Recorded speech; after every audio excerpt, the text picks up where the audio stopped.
Okay, so today's topic is about the role of Indigenous people in combating climate change, and the seminar is called Indigenous People's Key Role as Climate Actors. So basically, just a little bit of background to the issue or the question that we're discussing today is that the last decade we've seen an increase in climate-related disasters, varying from extreme weathers to limited natural resources. And urgent action is needed to meet the global climate targets stated in the Sustainable Development Goals and the 2015 Paris Agreement.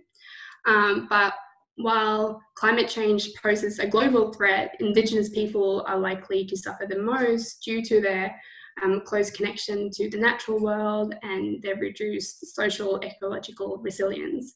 And this close connection also makes them the main knowledge holders of the world's remaining ecosystems, and as such, they could play a significant role in maintaining these ecosystems and mitigating climate change, which is why this topic is so important, and I'm so excited to discuss it tonight, depending on where you are. So to talk about these issues, we have invited two speakers representing two different Indigenous communities. We got Nils Bear and Victor Stevenson.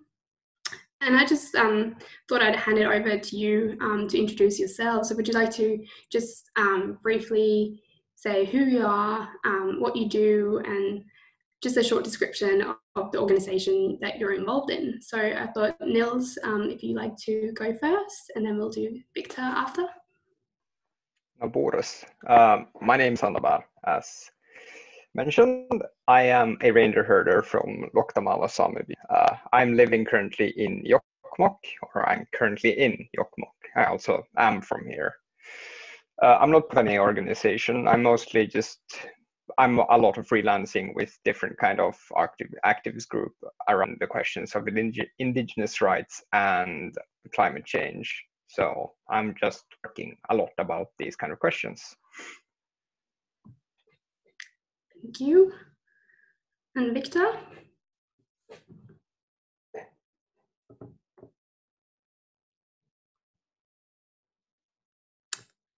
Victor, if you'd like to introduce, sorry, you're muted, I don't know. Sorry about that. Yeah, I'd like to acknowledge our elders, where everyone's from, and thank you for this opportunity to speak with you today. My name is Victor Stevenson. I'm Takalak descendant on my mother's side, and in Australia here, in North Queensland. And I'm an Indigenous fire practitioner, but also have specialised in traditional knowledge and recording knowledge and putting traditional knowledge into the modern sense, into the modern day, and the values, yeah. And I work also, I'm the lead fire practitioner for Fire Sticks, which is a community-based organisation, and everything is being developed from community in terms of this sort of field, because it's the only way you can sort of really progress. And that's what I do, yeah. So I'm really pleased to be here today to contribute. Thank you. Thank you. Okay, so let's get started with the questions, with the discussion. Nils, I'm going to ask you both just the same question that you'll get to answer in turn, and then we'll just keep the discussion going after that. But so in what ways have you seen the Indigenous communities in your country affected by climate change? And I know this is a big question, but we're just interested to see, because usually there is a difference between how Indigenous people are affected and the rest of the population in a country. And we'd just like to hear about, first off, the Sami people in the northern part of Sweden. So I will be talking from a reindeer herding perspective. Bear that in mind. I can't speak for the fisher Samis in northern Norway. So this is from my perspective in Sweden, but also I've talked to people in Norway and Finland. But how we've been affected is mostly extreme weather. As we have noticed, the climate is changing and we're going through extreme weather at all times. It's like the winters are very unpredictable. We can't tell how the foraging will be under the winter for our reindeers, and then the spring rolls around. We don't know how it will be. Warm? Will it be cold? Will we have to take in our reindeers to feed them? And then the summers rolls in, and it's either super cold or super warm, or just the weather. It's very unpredictable, which has made it very difficult to actually know how our years are going to be from a basis. And I've noticed this. I'm 23 right now, and I have noticed this change my entire life, but these last 5 years have become more extreme as we're just continuing forward. Right now, we barely have any snow. It's not that bad because of it's not that cold yet, so it's very easy for our reindeers to actually come like the ground and the grass and being able to forage. But as I said, we don't know what will happen in a week, in a month. The weather is so unpredictable, so we don't know what will happen. So it's, for us reindeer herders, this weather is putting everything at risk because we don't know what will happen.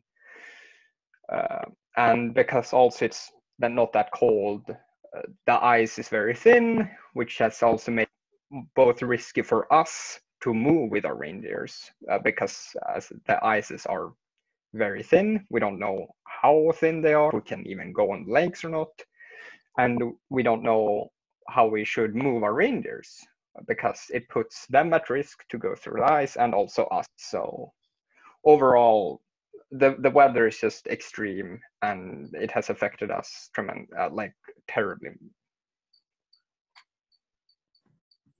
Thank you. And then Victor, if you'd like to answer the same question, in what ways have you seen the Aboriginal communities affected by climate change in Australia? Yeah, thanks for that question. And yeah, it's been a mixture of things really. So when we look at climate change here, it's it is getting hotter, and there are problems with fires being more getting worse and stuff. But at the end of the day, reading country from where I come from and from what I do is read landscapes and apply knowledge in a way that is based on Indigenous land management practices, and those practices are based on reading country, and we don't apply the action unless we see the signs in the landscape. So the land has a language, and so reading the country is really crucial for everything that we do. And when it comes to climate change in an Indigenous sense, well, climate change has always been happening for us, and people have, the elders have always made the decisions from reading landscapes and making the decisions from country and adapting to the season. Here in Australia, it's been about adapting to the seasons, and we don't have the the stark contrast in terms of ice and snow, and we have so much snow and then so little snow. But we have drier country, and we have fires that become more prominent, and we have weather that becomes worse. But we see little things as well, like changes in our fruits and our plants and the flowering seasons, and even times when we burn country with fire and we do traditional burning, that also changes through our adaptation. And so far through my knowledge and through my skills, climate change is an issue, but we're sort of at the level where we still can apply our adaptation techniques, and we can still apply fire at the right time, and we can still get by with adapting to the changes with old knowledge systems. And that's something that can't be done by everyone, because that knowledge is not there for everyone, and we're sort of in the stage where that needs to be taught. And that's what we're doing here in Australia, is trying to get courses where people can read landscapes and understand country better and connect with the landscapes more strongly. And that's something that's going to be a huge movement here, and I think a huge movement around the world. And whether you're ice or whether you're in fire, it all boils down to adaptation and knowledge of landscapes that's really going to help us through. So to answer your question, yeah, we see a lot of change, but at the end of the day, we still see solutions with adaptation, and but there's a lot of work to do for that, and a lot of people don't understand that, and yeah, there's just a lot of work to do around that space for people to really catch on and to be able to contribute and be a part of that. Yeah. Thanks so much for that. So I just was thinking about the 2019-2020 bushfires in Australia, which was unprecedented in scale and harm to the country. Almost 80% of their population were like directly or indirectly impacted by it. And I was just thinking, how did that affect your communities or Aboriginal communities in a particular way? Or at the end of the day, those big fires is Mother Nature screaming out at the top of her lungs, and those fires have been happening before as well. Major fires that have caused destruction in this country, and there have also been calls from Mother Nature telling us that we need to do things differently. And at the bottom line, it is a wake up call. And even when we see this COVID stuff, and no matter what the event, it's a wake up call, and that is all part of language, and language that comes from Mother Nature, that comes from the planet, and that's a language that has also formed the knowledge of Indigenous people, and are knowledge systems that are very old and ancient and are thousands of years old, that are based on a lot of experience and landscapes. And you know, that knowledge has been affected and destroyed in a lot of places by colonization, and that's probably the biggest downfall in a sense of you know, humankind today, in terms of how it's evolved and how it's sort of hasn't listened to that old knowledge base. And it's such an important thing. And so for us, it's a wake-up call, and people are starting to now listen. And so stage now where it's about awareness, it's about teaching the broader community, it's about you know, educating people how they can contribute, and how, whether you live in the city or whether you live in the country, and how people can all contribute to the solutions that all are, you know, are part of the same knowledge base, and a part of evolving nations and our people and culture into the future that is more inclusive and less separated and fragmented, like a lot of society is around the world in many countries.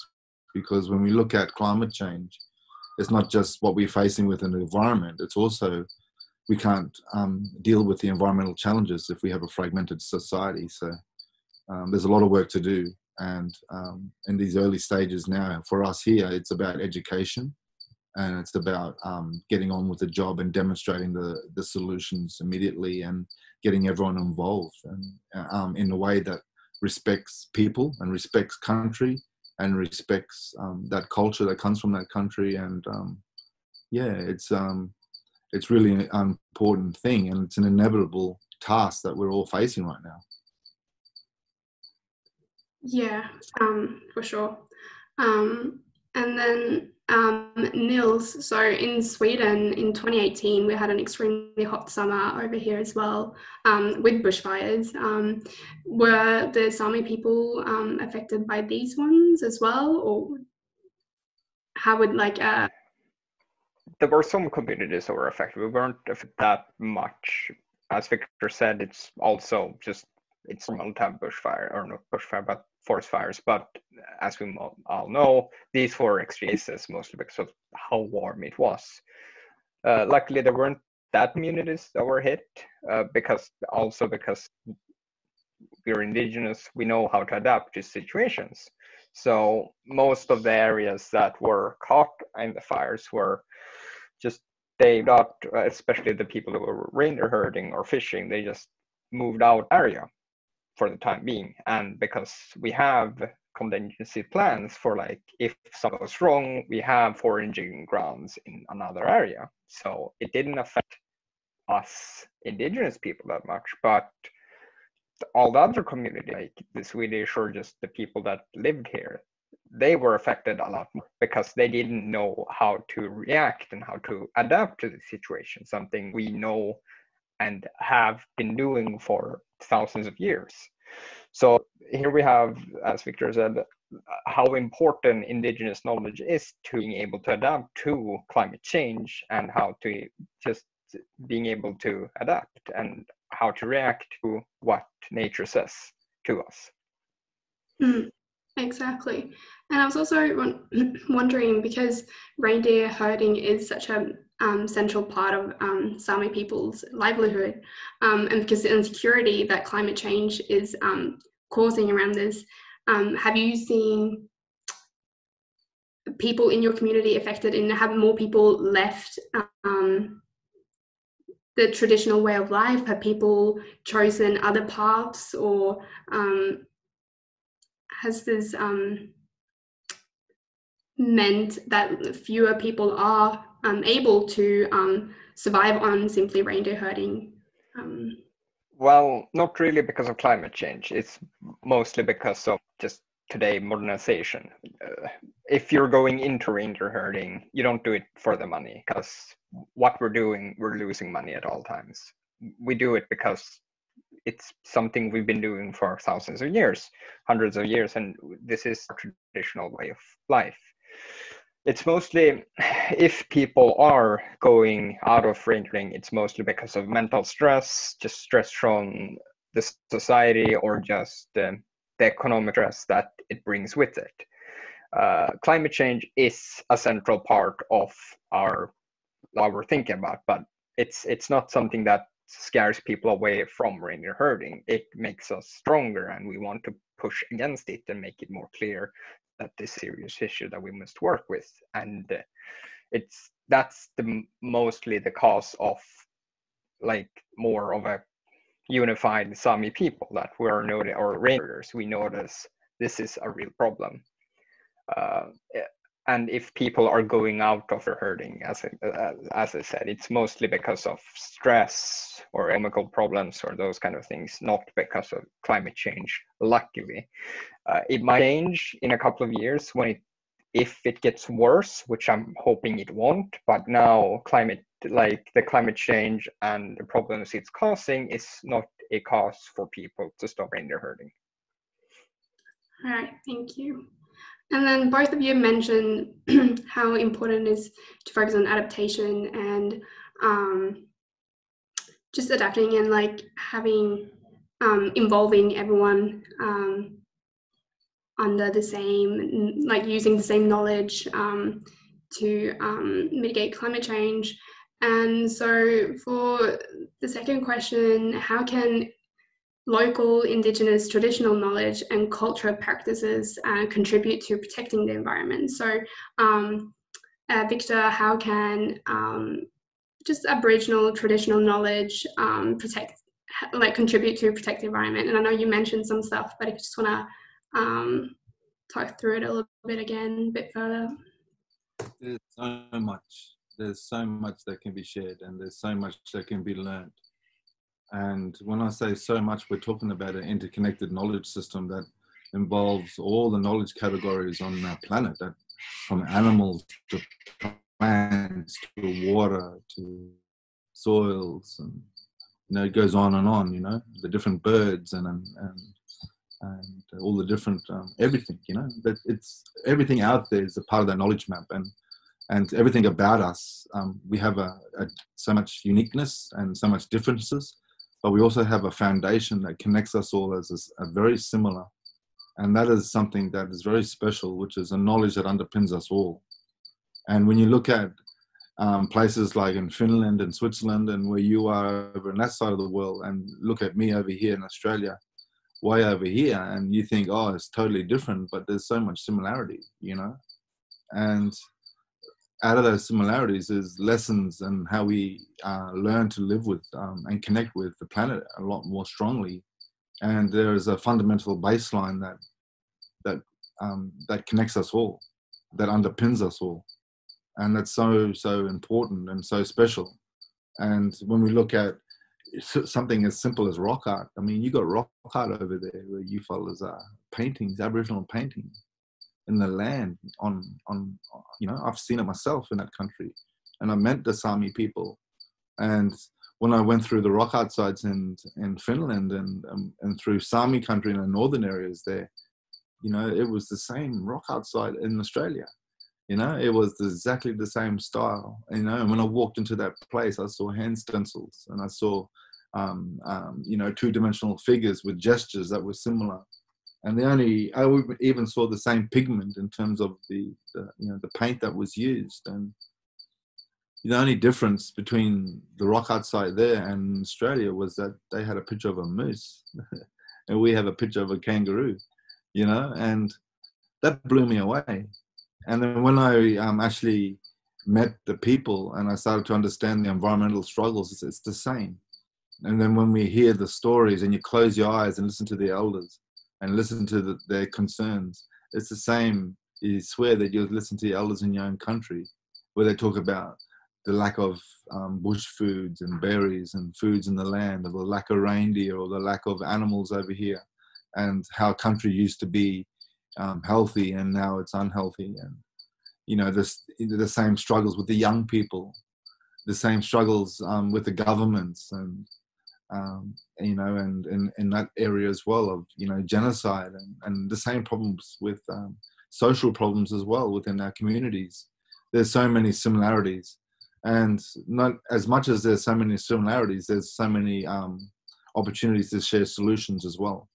And that's why every bit counts. Like in terms of what we need to be doing now is connecting and giving Indigenous people the capacity to demonstrate their values right around the world. I think that should be happening, and because those values start to show how we even involve technology, how we even start to change our attitudes in a modern sense, with how we structure our education systems, with how we are dealing with solutions, and in terms of you know, green solutions with energy, right down to the point of better land management and better social structures too, and working together as people. And that's something that is, I think that is, you know, crucial right across the planet, that Indigenous people should be connecting with each other and should be working on these solutions, because there's so many values there, and I can't stress enough the values that come from that. And when I talk about fire in Australia, well, that links to the well-being of the landscape, of, you know, that links to the well-being of people, and you know, there's so many benefits that connect to that, and how it feeds education and employment, and right around the board, and how we all work together and make those solutions come about. It's something that we need to be doing, and I think that can be shared right across the globe. Yeah, I fully agree with that, and that's so interesting how you, how even though you're on different sides of the planet, you are so similar, but still there's some differences, obviously, but it's all the same in a way. Just that connection to the natural world, and like and the knowledge, and just like a sustainable way of living, which is so important to share and just raise awareness about as well. But then Nils, same question to you. How can your Indigenous traditional knowledge contribute to protecting the environment? Maybe like a specific focus on here in Sweden. Well, Victor cut it really well, so I don't really have that much to add, but to just summarize, I would say mutual respect between people and respect with nature is probably the most important part to actually be able to push for any kind of environmental help or change, or just helping it. It's just being able to maybe like in a part, like easy step would being able to make sure like small areas, like let's say now we had the problem with Sveaskog with Sameby, and they were gonna cut 700 hectares of forest in like our area where we have our rangers, but having a community to come like push against it, and having more than just some people bring it up, and having more people actually understanding how important nature actually is, having just mutual respect between people that you can't do this because it will affect everyone. So just making sure that everyone actually understands how important nature is, and if we benefit nature, nature will benefit us. So just understand that we can't abuse nature without having any kind of abuse thrown towards ourselves. Just having full respect towards nature is maybe the most important lesson to be learned. But at the same time, also the problem with this is more my personal problem, and that's that young people don't really get that much space in our indigenous groups, because as we might know, elder people know a lot more. We know this, but at the same time, we need to have a more youth perspective in how to change things, because as we know, the world is changing. The world political climate has changed. We need to have more young perspective in how to change things and how we can do this, because we can't do what we did 20, 30 years ago, because it doesn't work. We have seen this. We're in a really bad situation climate-wise because of what the older generation has done, but at the same time we are also still here because what our older generation of indigenous leaders have done. So I'm really grateful for that, but at the same time we need to be more included into this discussion, but because as of now we have not that many young people in our community being able to talk about our future and how our future will be affected by today's choices.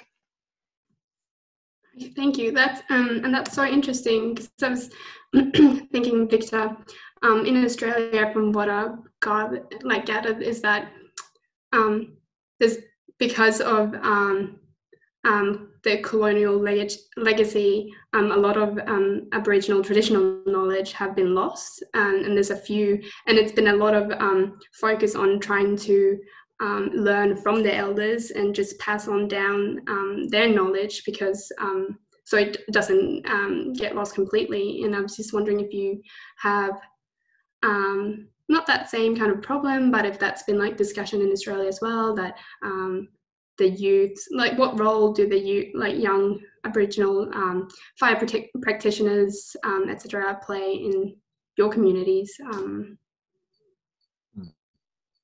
It's like I said before, you know, like it's all a parallel world, and it's a parallel world in all that different sort of dimension, all different time. But what you're going through, like we've been going through here at this different time, and we're going through the same problems and the same situation. And and what needs to happen is, how do we bring ourselves together where we're all moving together with the solution forward? So we all caught up with the effects of colonization that's separated us all, but running down the same track. I mean, it's what it was said about your young people. It's the same thing here. I mean, you know, it's all the same road, and everywhere I go, it's the same way. But sometimes when I'm working with communities in Canada and stuff on fire, it's like I'm starting 20 years back again. I'm going backwards 20 years, but we can speed up the process because we've already done that over here, and so we can speed up and not take as long as we did in Australia to solve a problem that is similar over in a different part of the world. And that's why it's so important that we're connecting and we're sharing and helping each other and helping to revive knowledge. And the key here is reviving knowledge from landscapes. And the land and the country is the most important thing. And the country has the knowledge, and that's where our knowledge comes from. And for all Indigenous people from all over the world. And when we look at the knowledge system of Aboriginal Australia, yeah, we're quite strong in Australia because we've been less years that we've been colonised.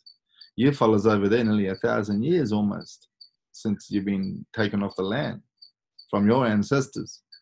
And if you go back to us, it's 230 years. So yes, you know, we may be one of the oldest, but we're the youngest in terms of colonised. And that's therefore, Australia has a really important role to play on a global scale to assisting with other Indigenous people around the world to help fast track solutions and to help to rebuild knowledge and to help share principles that can speed up that revival of knowledge and that traditional knowledge system. And it's such an important thing. But at the end of the day, you know, we have Aboriginal Australia as an ancient knowledge system, but there's something even more powerful than that. And that is the knowledge that underpins us all. And reviving that knowledge is the key. And so, you know, programs where we have exchanges and where Indigenous communities are assisting each other with exchanges, that's where we see a lot of value in that, where communities are mentoring communities on a national scale, but we also are starting to see the value of that on an international scale. It's principles that are shared and indicators that are shared that helps people to see things in their landscape that have been right under their nose that they haven't been able to see, but yet is a part of their culture and part of their knowledge. But they've been unable to have that knowledge passed down because their elders have passed on and that knowledge doesn't exist on the social platform. But it's there still in the landscape. And that's why it's such an important work for us to get people back on country and to activating the practices and to continue those practices and to continue to try to adapt and to continue to get that capacity to be able to do that and demonstrate that. And I think the broader community and sense of governments and the broader non-Indigenous communities in society, they're starting to see the value in that as well. And supporting that is something that we need to see. But like I said, you know, like there's identical problems, and I just know that that there's a lot of values and a lot of indicators to share and processes to share that can help people to revive these processes a lot quicker. And and that's what we intend to work on here and share that with the broader community. Yeah, thank you. Because you both mentioned the importance of getting the non-Indigenous community on board as well, and how important it is to get them involved and for them to like realize the value of your knowledge as well. And I'm just thinking how you've been.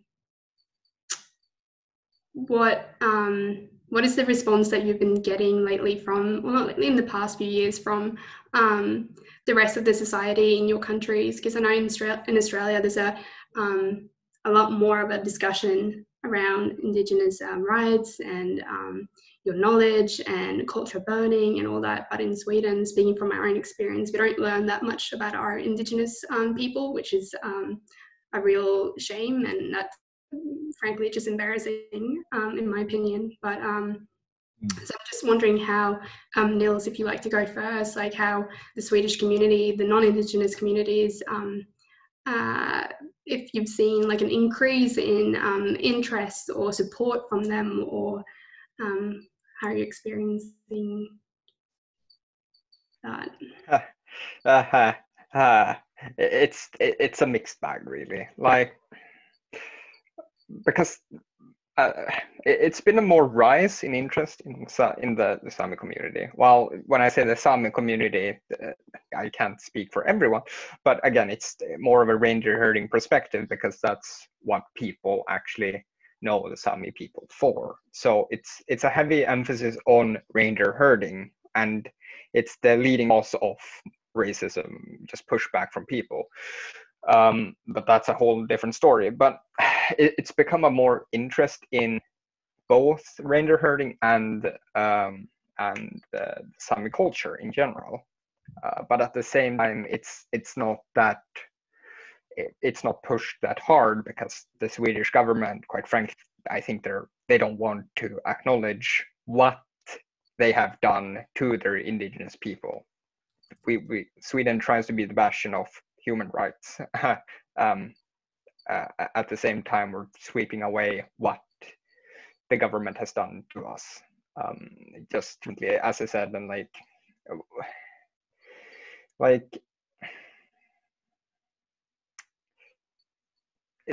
it's a bit difficult to actually think of. Our situation has improved for the last couple of years, sure, but at the same time, we keep getting pushed back because of just economical gain and just the growth of the Swedish community, just for lumbering or mining. That's maybe the most pressing thing we always the thing we are always met with is always, we want to call and up me. That's it.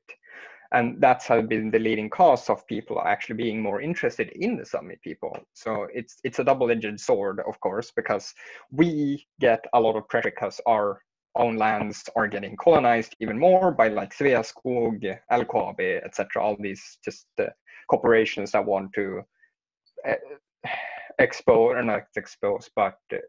our nature and just ruin it for economical growth. But at the same time, that has also led to more people actually being interested and starting to understand this is important. We can't do this because of economic growth. So more people have started to actually understand Sami people and reindeer herding, and actually started to do research and understand how we have been affected by this colonization, but also how the colonization has affected nature and Sweden's just the nature in Sweden in general. So it has been an increase of interest in us as indigenous people, but at the same time, it's in a kind of negative way, because it's not through the Swedish government push for education for learning about us people, the Sami people. Instead, it has been because of corporate greed. But at this time, I really can't talk too much about like the Swedish education, because I live up in north. So of course we have a lot more about the Sami people, and it's more focused because in my school we had a program made for Sami people in high school. So we were always in the center almost. So all discussions usually had something to do with us. But in like higher educations, like universities and not high school, but college, I've noticed there's still a heavy lack of knowledge about the Sami people. When I was reading history again, there's been a problem with that we didn't bring up anything about us. It was just a bit of a sideline, like these are the Sami people. They have been here for thousands. That's it. And that's another cause of colonization, just not wanting to acknowledge that we are here at the same time as the Swedish government is pushing so heavily against all other all other abuse towards other indigenous people across the globe. So it's a bit of a where's the word? They're a bit of remember the word, but they're just being a bit of dishonest on how they're approaching education about indigenous people, because it's good that everyone in Sweden gets to know about the Inuit or the Native Americans, First Nations, Aboriginal and Maori, but at the same time we are getting ignored, and that is affecting us by the Swedish people not knowing anything about us, which leads to more racism, and we have the Girja Small, Gallakvan, and all these problems that have arisen. But at the same time, we have gained a lot more support. But again, that's more because young people have realized that all of these projects happening up north are actually affecting not only us, but their future too, through climate change and the exploitation of the earth. Okay, thank you so much. Victor, if you'd like to add about your situation in Australia as well. I'm assuming that after massive bushfires from last year, there's been a more of a discussion regarding the use of traditional knowledge, but how have you experienced the response from the rest of the Australian community in regards of Indigenous knowledge and how valuable it is for like the climate change mitigation? Sorry, you're muted. What Nils was saying is exactly the same here. There's no difference. It's not any really much better. I mean, yeah, we're coming a long way because we're actually doing something about it, and we're being practical on a community level, and we're doing a lot of work on the community level to connect community with community. And all of the successes in Australia here from the work I've been involved with has been about activating community. And that's where the solutions are. And that's where the people who come from those regions and who live on that country, that's the ones who should be undertaking the roles of looking after their areas and looking after the country that they're from. And that's something that has been a real, part of the method is activating community. And that's exactly what's been happened here. I mean, the governments still haven't committed to cultural burning. The governments haven't committed to Aboriginal people here. We still don't have any Aboriginal people a voice in Parliament here in Australia, a proper voice, like we're nowhere near different to what it was just explained from what your problem is over there. And the only thing that's really is positive about our work is that we've been persistent as a collective in Australia from Aboriginal people to get our management back on country. And we've made it known and made it heard, and we've also stood up in a way that where we want to be part of the solution and be on the round table to make decisions. And that's something that's been an aspiration for the sovereignty of Aboriginal people for ever since colonisation and settlement in this country. And it's something that will continue. And we can only just continue on with that. And that's why we develop organisations like Fire Sticks, all based on community aspiration and community networks. And I can only just urge advice anywhere in the world is for people to focus on your community strength and focus on activating your community in a way that where the community is the solution, and where you're doing programs that is practical and that involves the whole community, and not just your Indigenous community, but also the broader community. And that's been one of our major successes here is involving the broader community, involving the non-Indigenous community in Australia to come to our workshops and to be a part of the solution. And now the broader community is part of the solution, and they even we're doing workshops on private land now and involving private landholders in all our work. And we got a lot of government agencies on local levels that are involved, and that's where the change needs to start, because we're all up against the same beast, and that beast is not climate change. It's not the problems in the landscape. The beast is exactly what Nils said, which was the governments and the corporations and the greed. I mean, in Australia here, the corporates are stealing our water. They're taking our water from underground and drying our land up, and that contributes to our fire. And even so, like when we look at our solutions in terms of global solutions to climate change, one of my concerns is that the corporates are going to corporatize that too, and they're going to try and steal our solutions and then run it around the world, and then it's going to be big business for them. And that's why we've got to strengthen our community and strengthen culture and strengthen people on the ground and strengthen our region by region, and support each other as community, mentoring community, because that's what's needed to face off, everything that's been the problem to this day, which is hidden agendas that have nothing to do with our community, that have nothing to do with the well-being of our environment, nothing to do with the well-being of people and culture. And this is a time where we need to stand up and and the world needs to change, and people need to understand that it's not new change. It's just going back to the way that things used to be, you know, and where people were more connected to landscapes and connected to each other, and where you know, prosperity and well-being, you know, is firsthand from a community and grassroots level.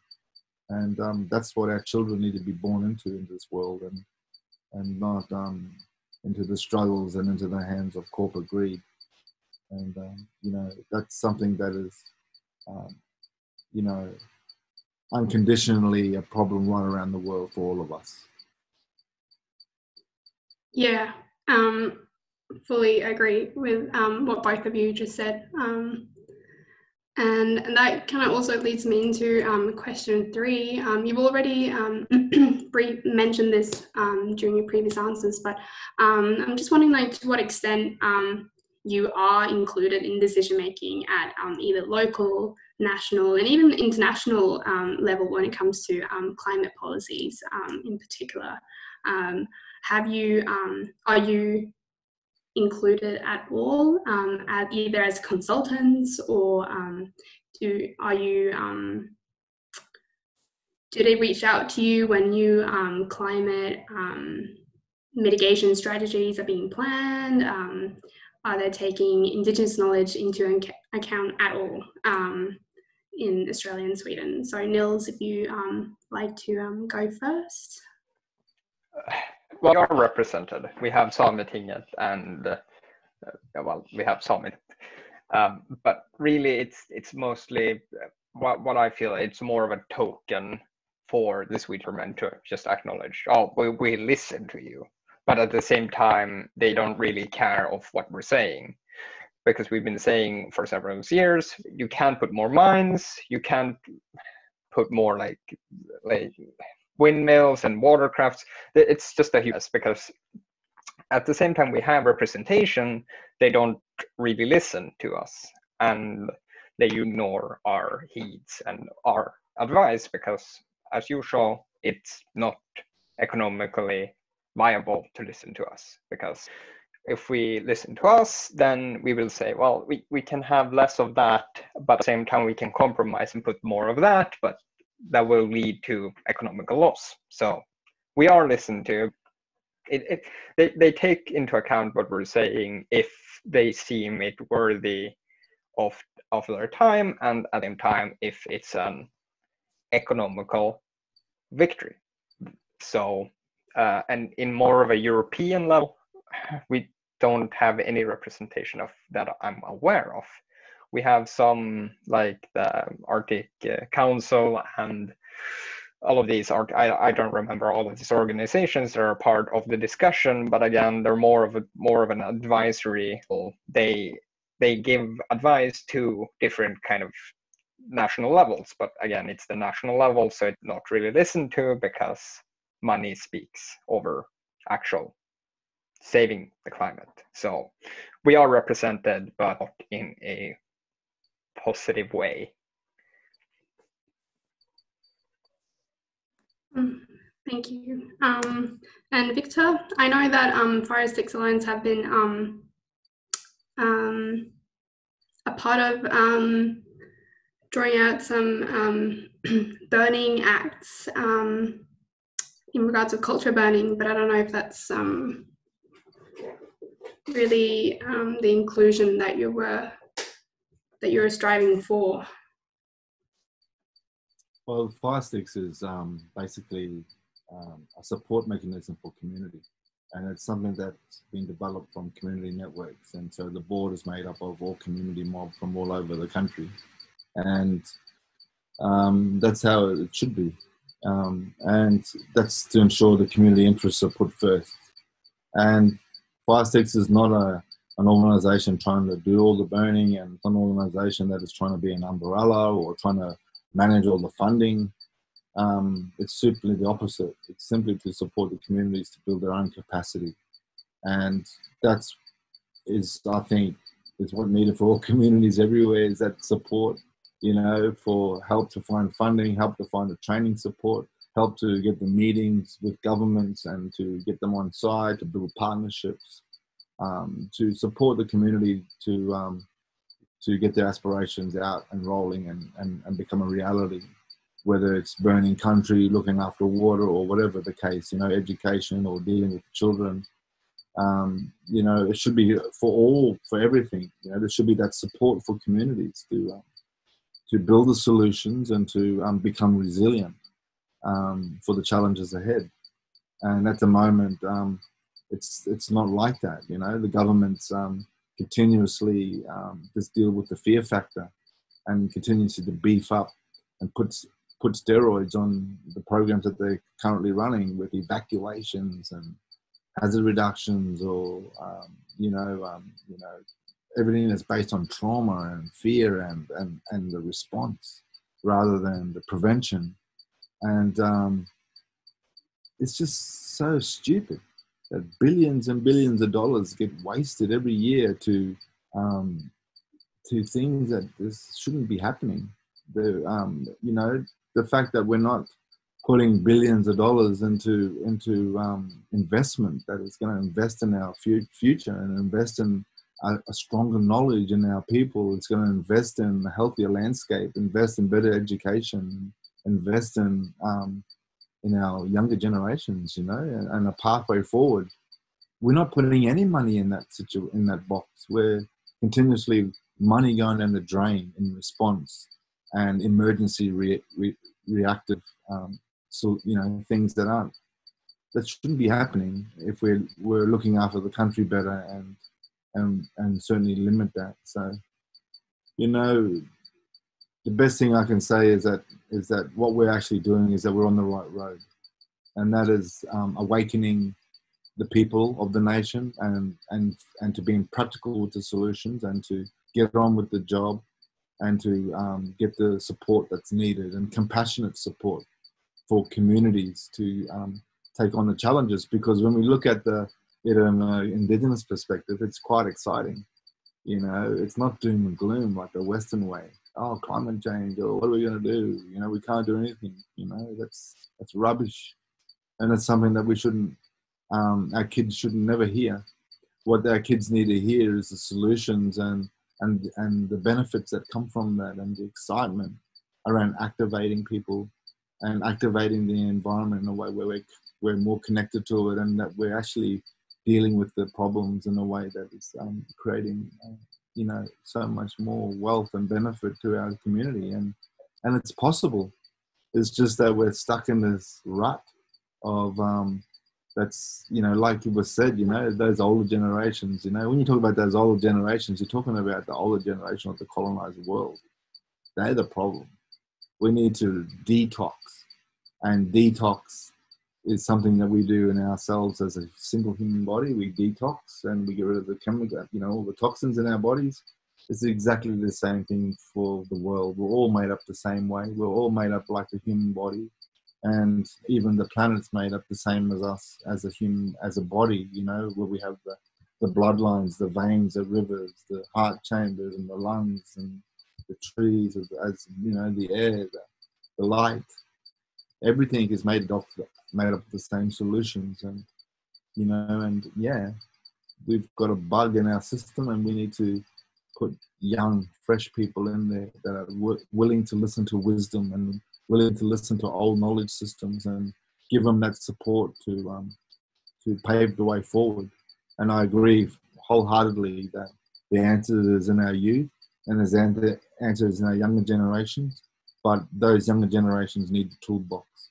And, we don't want to see them protesting and getting hurt over mindless sort of responses. We want them to be out there doing the work and living, solutions that are based on handed down knowledge and where people have done it before, and it's something that is just healing for everybody. And they're the solutions that we need, and they're the solutions that are there that are based on nature and based on ancient human connections to this planet. And that's what we need to be focusing on most of all. And focus on that. Don't focus on the weed.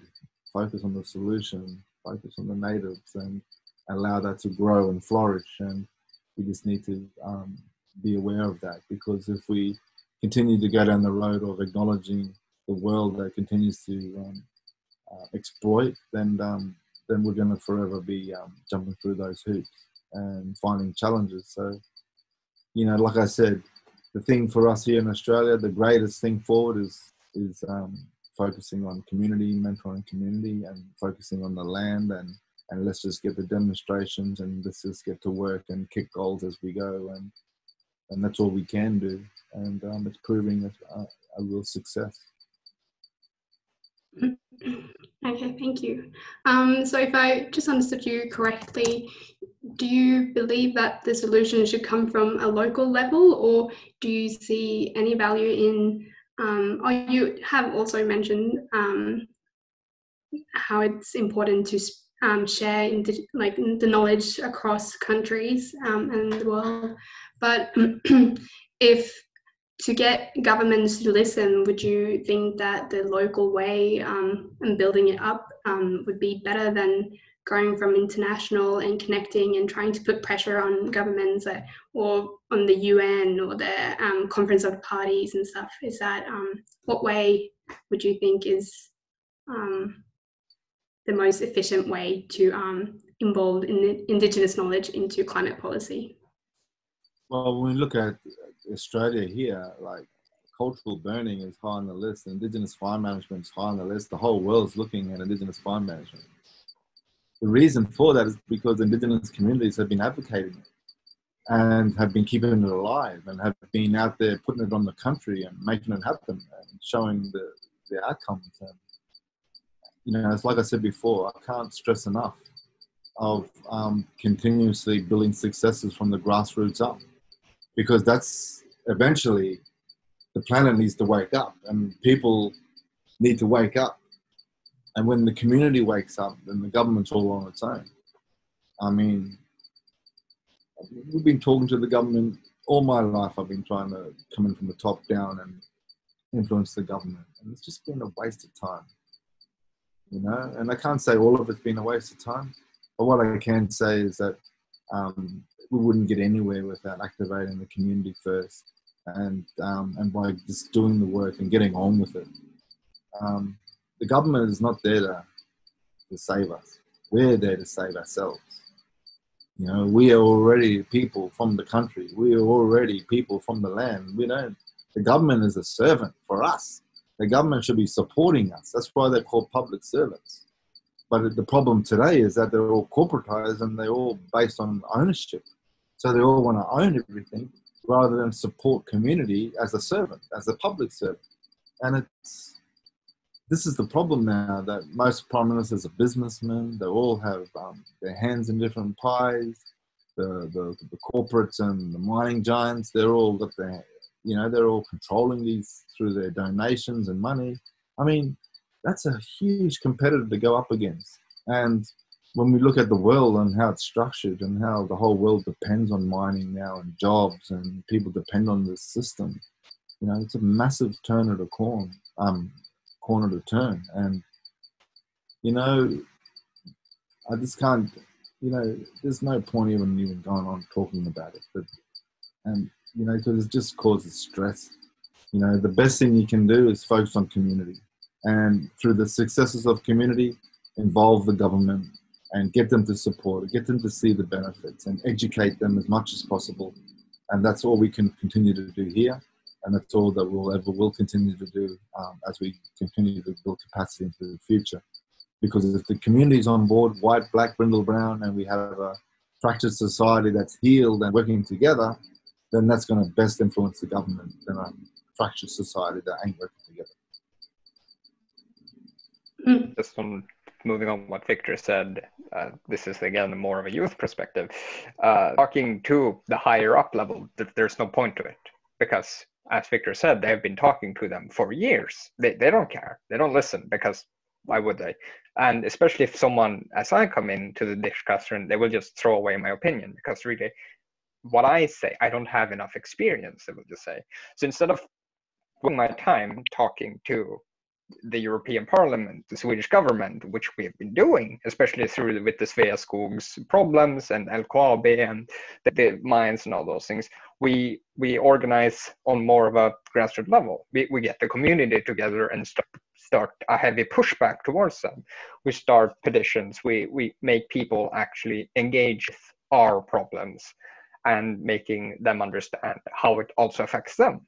Just bringing community together instead of wasting our time yelling at the higher ups that are supposed to serve us, but really they don't. They serve the corporation they're in bed with, so to speak. But just the only way we can affect it is by collectively push against this problem and not yell at the void that is the government as currently.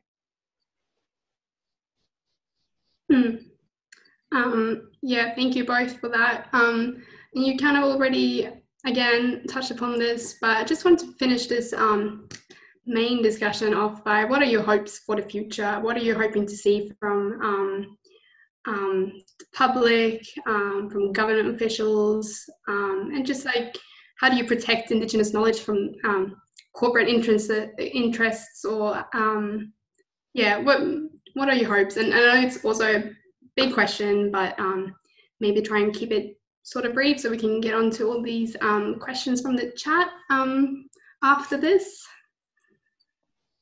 But Nils, if you'd like to go first. I will be completely honest. This is, if you would have asked me this a couple of years ago, it would be more of more indigenous representation in overall, just being able to have our voice be heard. But as the current trend is, how the world has developed under the last 5 years, I'm just saying I'm hoping that I can continue with reindeer herding in 40 years. Because, as I said, because of the current just climate overall in politics, climate change, all these problems, social, everything. As of now, I'm just hoping that like reindeer herding culture actually survives, which is my biggest hope right now. And because, as I said, the climate overall is such a pushback towards my cultural way of living. So that's my biggest hope for the future, that I actually have a culture to live by. But also, if to be a more positive note, as I said, more Indigenous representation overall, and just being able to actually have people listen to us Indigenous people and take into account what we do will actually benefit the broader community and the international level, and just how if everyone cooperates, we can actually survive as a species, so to speak. Thank you, Nils. And Victor, your hopes for the future? Wow. I think it's just everything that we've said, you know, and all summed up together in the fact that, you know, the hopes are that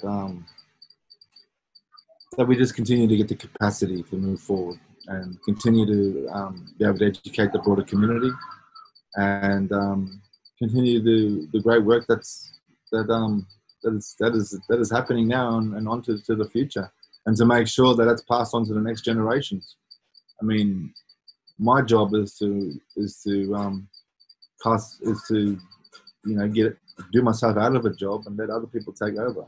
I mean, that's what every elder's job is, and every person's job should be on the planet, is to pass it on for the next generations, and that's what needs to happen. And we're just going to keep on doing that and keep the work going, and no doubt that this will progress into the future. So it's an exciting time, and it's great that we're talking now and from different sides of the world, and we're sharing these perspectives already. And yeah, this is what we need to see continue on into the future. Great, thank you. And yeah, so that's it for our discussion. So I thought I'd open up the floor for audience questions, which Lovisa, as we mentioned, will take care of. So thank you now for this conversation, and yeah, question time. Yes, I would like to start with to thank both Niels and Victor for a very, very interested seminar and presentations. We have got a lot of questions, so I will try to just jump into them right now. We got one question, mostly directed to Victor and the Fire Stick Alliance. Is it and has the Australian government always been accepting towards cultural burnings? So history of the cultural burnings in Australia and how the government has acted towards it.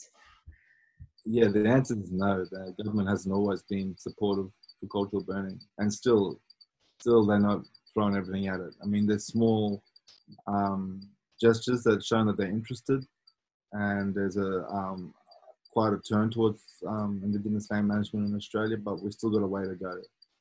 And the part of that is based on the fact that, you know, we're so far gone in the sense of people not being connected to landscapes. There's so many, you know, we're such a fragmented society as well, and there's such a lot of work to do. But on the sense of the work that has happened, it's really great and so positive, but we do have a long way to go, and the government is still yet to fully support the programs. But I hope that in the future that they do, and I hope that influences other governments in other countries and vice versa. Thank you. I will continue with these questions. We have one that is directed to both of you, and it's about what your reflection regarding the UN Sustainable Development Goals and its incentive towards mitigating climate change.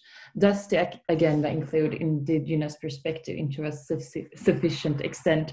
I know we have been discussing that a bit already, but just in reference to the UN and the Agenda 2030. What are your reflections there? If Niels would like to start. Well, it has Indigenous perspective because it has counted in, like, I'm thinking again, an Arctic perspective. It has counted in the Arctic Council and asked them about them. But at the same time, they are good, and they try to mitigate the climate change. However, they are really, unfortunately, kind of toothless, because the UN Sustainable Developments aren't being reached at all. Well, they're not being they're reached, but they're not respected by the countries. So they are more just there to make ease for people. So they do what they should. They're trying to push it, but because the UN's goals are kind of toothless, they don't really do that. But they have an Indigenous perspective. But again, I get it. Well, what are your feelings about this, Victor?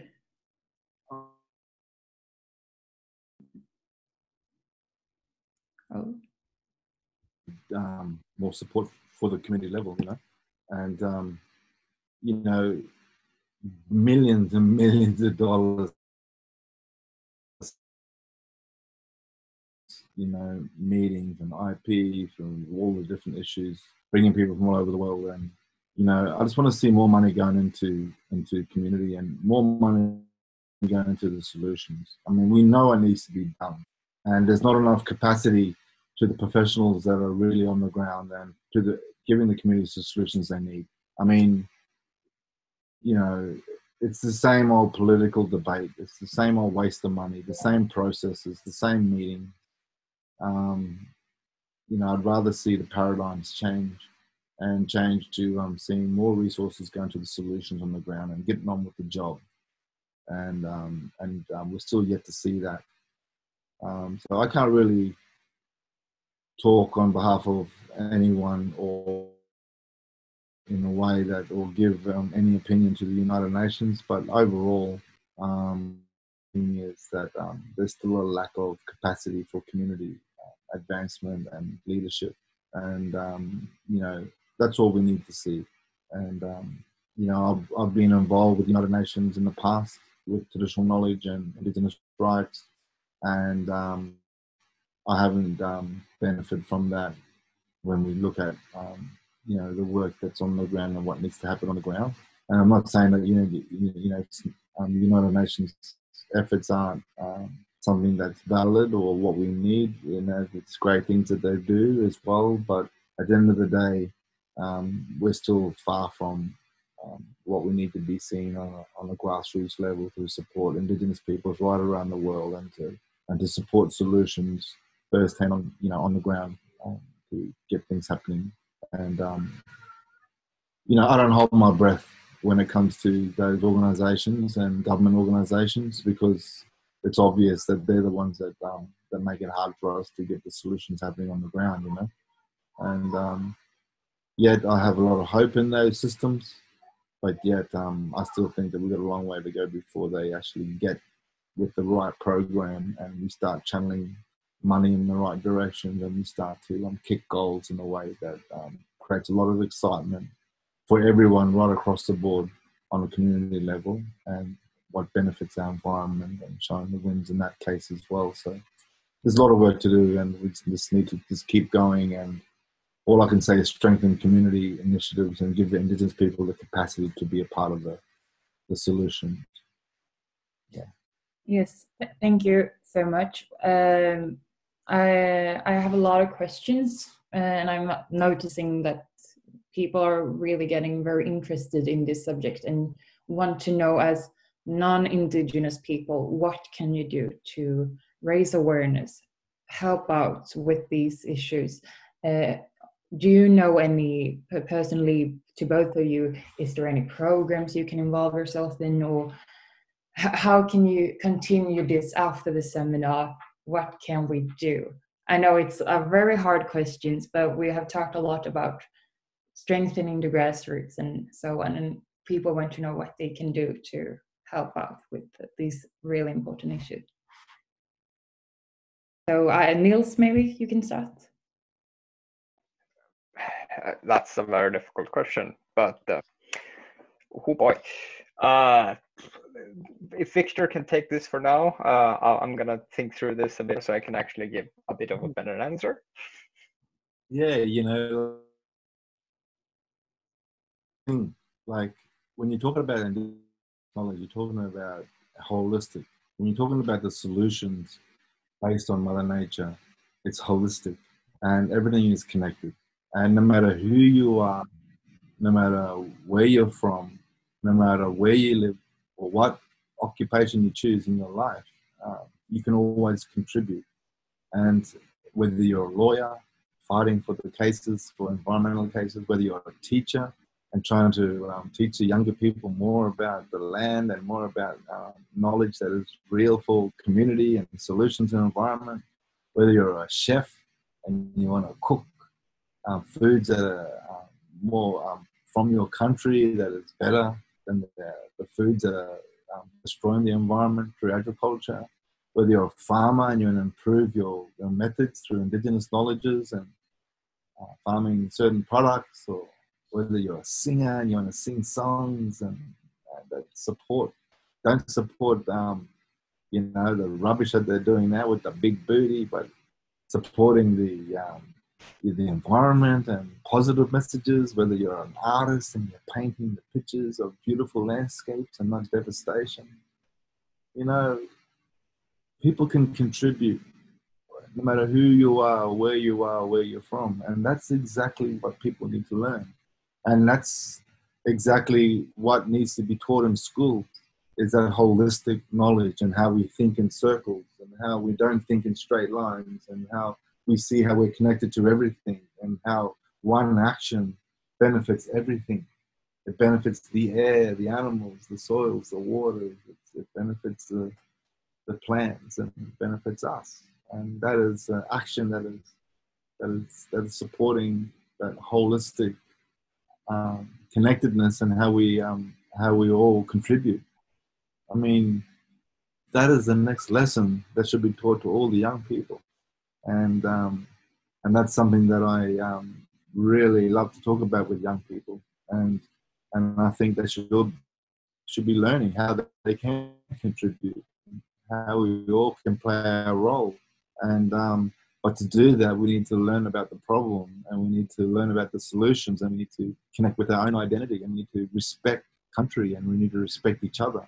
And those are all the requirements that's needed to holistic learning and to those solutions into the future. And you know, it's a beautiful thing, and that's what for me, in the big picture sense, that's what's most important.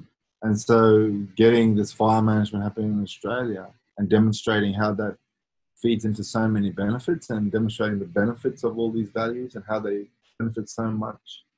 But when we look at, say, just fire alone, and in the Western perspective, they see it as a fear. Oh, it's a threat. Oh, watch out. That's all it's ever going to be. But for us, it's like life.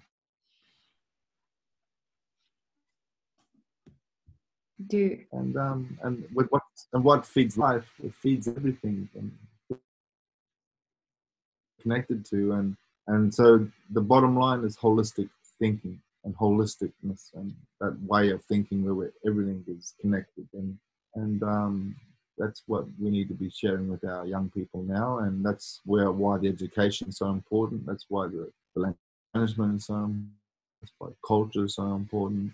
And I believe it's inevitable that mankind need to be taking this way forward to evolve to the next level of a much more intelligent race than what we are now, and what we've become.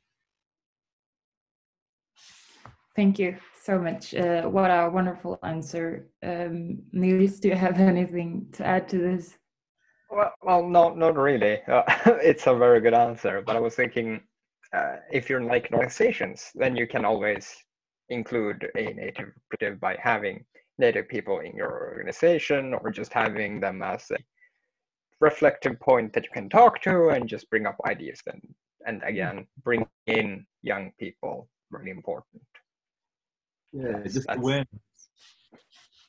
You know, awareness, you know, like just for people and to know, and you know, to know how important the reindeers are, to know how important the mussels are in the river systems, and how important the fish and the salmon are, and how important people are part of that, and how the animals depend on people too, you know, and you know, that's crucial for your culture over there, you know, and it's crucial for our culture here, and for many other cultures, it's crucial that we continue that relationship, and because that's where there's so much that is right under our nose that we don't realize the answers are right there.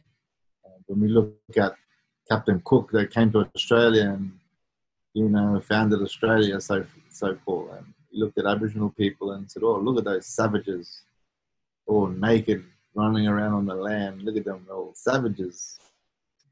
But little did he know that he was looking at one of the most holistic, integrated knowledge systems ever, that had the answers to his future generations. And now, you know, the English and that colonized world is actually looking for the answers that they actually almost destroy. It's funny, you know, but yeah, at the end of the day, it's no one's fault, and you can't blame anyone. It's just getting everyone to be educated, to realize, and to just move forward with solutions that is inclusive for everyone to get involved with and share. Yeah, thank you. It's the only way we can do things. Wonderful. There's a quote from a Swedish called Joe Akolar. He's a comedian. He talked about that no one can do everything, but everyone can do something.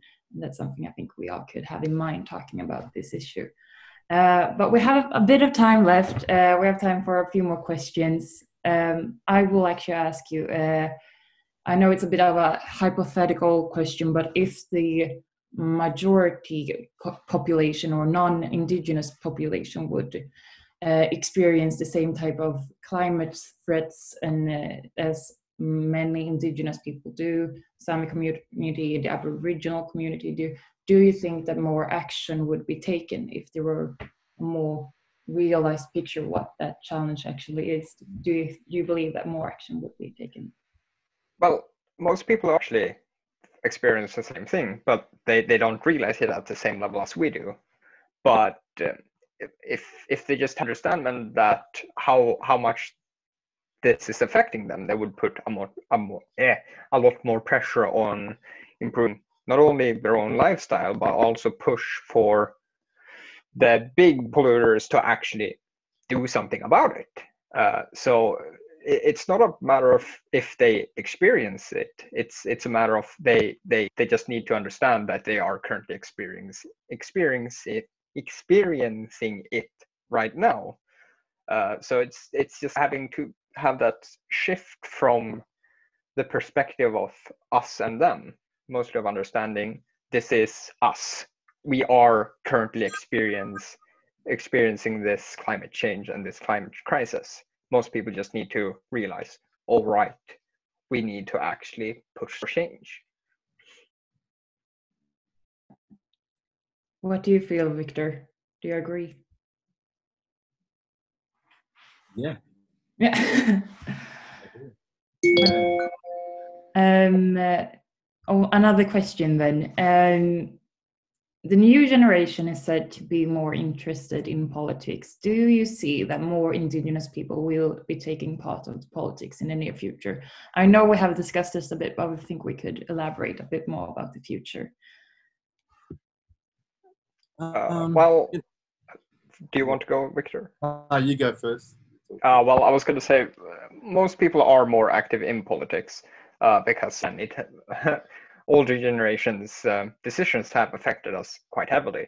So it's the problem is that just the clash of the younger generation look on politics compared to the older generation, as more young people are a lot more progressive. So we want a more push for environmental friendly like solutions, while maybe the older generation is more inclined to think about economical changes. So there's a clash of the old generation is a bit gatekeeping younger from actually joining the discussion, because what we might bring up might harm some of their values.